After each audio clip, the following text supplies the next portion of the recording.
কয়লা পাচার মামলায় চার্জ গঠনের শুনানি শুরু হলো। বৃহস্পতিবার আসানসোলের বিশেষ সিবিআই আদালতে মোট 48 জনের বিরুদ্ধে চার্জ গঠনের প্রক্রিয়া শুরু হলো। সিবিআই এর আইনজীবী রাকেশ কুমার চার্জ গঠনের আবেদন জানান।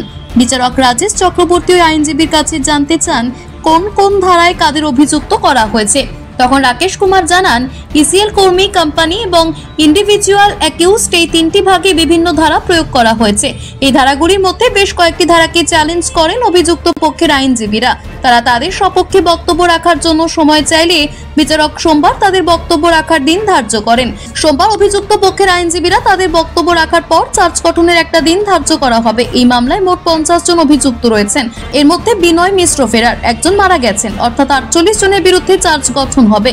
এদিন 48 জন অভিযুক্তের মধ্যে 46 জন উপস্থিত ছিলেন, বাকি দুজন ব্যক্তিগত কারণে অনুপস্থিত ছিলেন। ছিল চার্জ ফ্রেম করার ডেট। আজকে আসামিদের মধ্যে দুজন আসেনি, একজনের মাতৃবিয়োগের জন্য আসেনি, আর একজন অন্য কোনো জায়গাতে অসুস্থতার জন্য আসেনি। সাহেব বলেছিলেন আজই আমি চার্জ ফ্রেম করব। ওদের জন্য 205-এর আমরা অ্যাপ্লিকেশান দাখিল করার পর প্রসিকিউশনের তরফ থেকে স্ক্যান করা হয় কার কার বিরুদ্ধে কি চার্জ হবে। সেই চার্জের ক্ষেত্রে আমাদের দ্বিমত আছে।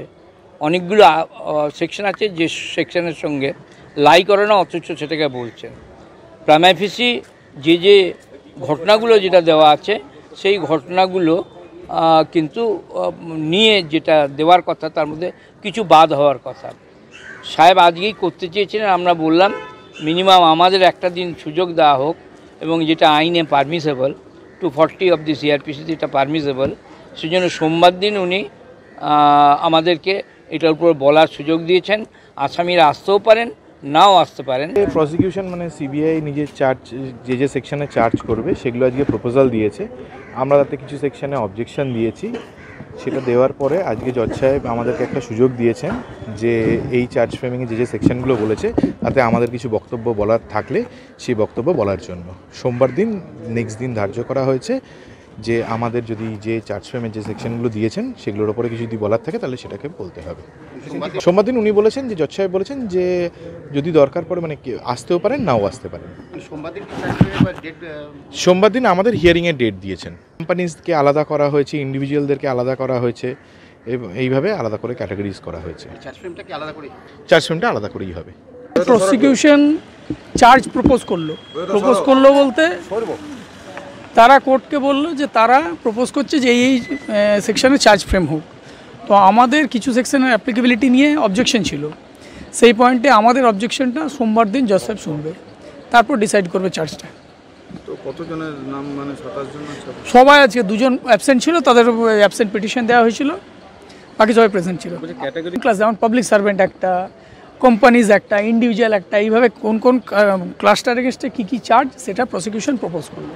চার্জ গঠন হলো না। এবার আমাদের যা বক্তব্য এই প্রপোজ চার্জটার রেসপেক্টে সেটা আমরা সোমবার বলবো, তারপর জোসেফ ডিসাইড করবে যে কী চার্জ ফ্রেম করবেন। হ্যাঁ, যে আমাদের যা বক্তব্য এই প্রপোজড চার্জের এগেনস্টে সেটা আমরা সোমবার বলবো। আর ফেরার যারা তাদেরটা তো ফাইল হয়ে গেছে, যারা প্রেজেন্ট আছে, যারা ট্রায়াল ফেস করছে তাদের মধ্যে 2 জন অপশন। আসানসোল থেকে সৌম্য গাঙ্গুলির রিপোর্ট, টিভি নিউজ 10। সুলভে সঠিক চিকিৎসার একমাত্র প্রতিষ্ঠান বিবেকানন্দ হসপিটাল। 24 ঘন্টা emergency service, blood bank, trauma care. আপনাদের সেবায় আমরা তৎপর।